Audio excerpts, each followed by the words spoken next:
సింగరేణి విస్తరణ కోసం ఇల్లు భూములను వదులుకున్న తమను సీఎంపీఎఫ్ సాకుతో యాజమాన్యం ఆర్థిక ఇబ్బందులకు గురి చేయడం సరైంది కాదని సింగరేణి భూ నిర్వాసితుల అద్దె వాహనాల సంఘం బాధ్యులు ఆవేదన వ్యక్తం చేశారు. సోమవారం ఉదయం గోదావరికని ప్రెస్ క్లబ్లో ఏర్పాటు చేసిన మీడియా సమావేశంలో పలువురు సంఘం ప్రతినిధులు మాట్లాడుతూ సింగరేణి వ్యాప్తంగా 2000కు పైగా అద్దె వాహనాలు ఉన్నాయని తెలిపారు. ఆర్థిక ఇబ్బందుల నుండి తమను ఆదుకునేలా 3 డిమాండ్లను సింగరేణి యాజమాన్యం పరిష్కరించాలని కోరారు. న్యాయమైన తమ సమస్యల పరిష్కారం కోసం ఈ నెల 5 నుండి సంస్థ వ్యాప్తంగా సమ్మె చేపట్టనున్నట్లు చెప్పారు. ఫస్ట్ సింగరేణి ప్రభావిత గ్రామాలు ఏదైతే RG1 RG2 ఉందో ఏరియాలో 2006లో ల్యాండ్ అక్విజిషన్ స్టార్ట్ చేశారు. 2020లో మాకు అప్పుడు మేము ఉద్యోగ అవకాశాలు కావాలని యాజమాన్యాన్ని డిమాండ్ చేసినాం. యాజమాన్యం ఉద్యోగ అవకాశాలు ఇవ్వకుండా సింగరేణిలో వెహికల్ టెండర్లను పెట్టుకుంటూ ఒక ఉద్యోగస్తునికి 1,20,000 1,30,000 జీతం ఉంటుంది. మాకు 90,000 యూనిట్ 90,000 అమౌంట్ ఇచ్చేసి వాళ్ళు 24 అవర్స్ వెహికల్ ఇస్తారు. 2,000 యూనిట్ రేట్ ఇస్తాడు. 4,000 తిరుగుతాడు. మెయింటెనెన్స్ వస్తుంది. అందులోనే మేము డ్రైవర్లు డీజిల్ ఎక్కిస్తే అన్నీ వెళ్ళదీయాలి. ఇప్పుడు మేము మే నుండి ఇదివరకు మాకు 15% ఓల్లో పెట్టారు. 85% ఇచ్చారు. మేము మొన్న 20 తారీఖు CNMD గారిని కలిసి సార్ మాకు 15 ఏదైతే అడ్ కమిటీ కింద పేమెంట్ ఇచ్చారో 85% ఇచ్చారో 15% ఇవ్వండి సార్. 26 రోజులు CMPF కట్టుకుంటాము. ఏదైతే 15% మాకు ఇచ్చేస్తే ఏదైతే యాక్ట్ ప్రకారం CMPF ఏదైతే ఉందో 26 రోజులు కట్టుకుంటాం. 80 అవర్స్ 12 అవర్స్ కట్టాలంటే 13,000 CMPF కట్టాల్సి వస్తుంది సార్. దాన్ని ఏంటంటే రూల్లో మాత్రం ఏంటంటే మేము 8 అవర్సే కట్టుకుంటాం సార్ అని చెప్పడం జరిగింది. సరే అని సారు చెప్పిన వల్లే మేము 20 తారీఖు పెట్టిన సమ్మెను వాయిదా వేసుకున్నాము. డైరెక్టర్ గారిని ఇల్లందు గెస్ట్ హౌస్లో కలవడం జరిగింది. కలిసిన తర్వాత మరి CNMD గారు మరి మీరు చెప్పిందంటారు కానీ మరి నాకు రాతపూర్వకంగా రాలేదు కాబట్టి మళ్ళీ వెళ్ళి సార్ను కలవమంటే సారు ఏదైతే ఉందో మరి కమిటీ వేస్తాము. ఆ కమిటీ నిర్ణయం ప్రకారం నెల కావచ్చు 2 నెలలు కావచ్చు అని అన్నాడు.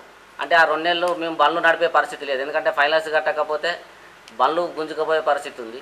ప్లస్ ఏదైతే ఇప్పుడు మేము డీజిల్ పోయకుండా బంకుల్లో డీజిల్ పోస్తలేదు కనుక యాజమాన్యము ఏదైతే ప్రభావిత గ్రామాలకు వెహికల్ టెండర్లని ఇస్తూ ఏదో పేపర్లో యాడిచ్చుకుంటూ నామమాత్రం చేస్తుంది. కాబట్టి మేము ఒకటే సింగరేణి యాజమాన్యం డిమాండ్ చేస్తున్నాం.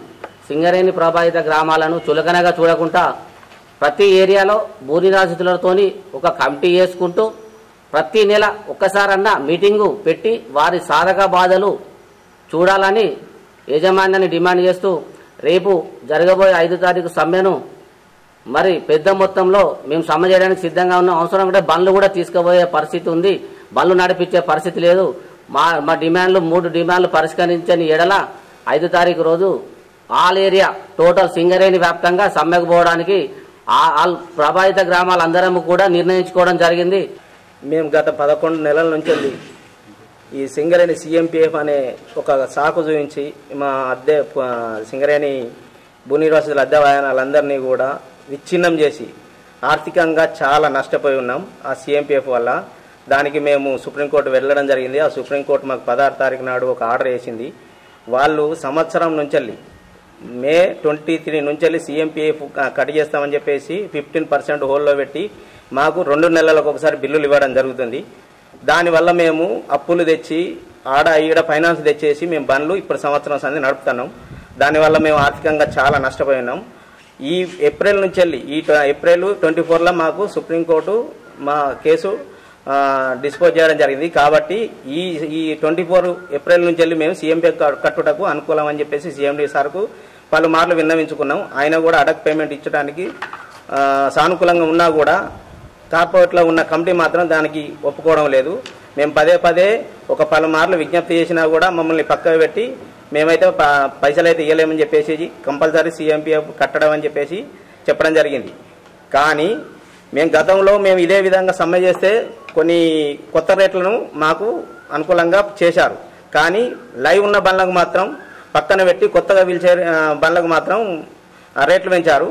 కాబట్టి మేము 3 ప్రధానమైన డిమాండ్లతోటి ఈ సమ్మెకు పోవడం జరుగుతుంది. ముఖ్యంగా మేము ఎప్పుడైతే 11 నెలల నుంచి ఉన్న 15% కట్ చేసిన 15% అడక్ పేమెంట్ వెంటనే మాకు చెల్లించాలి.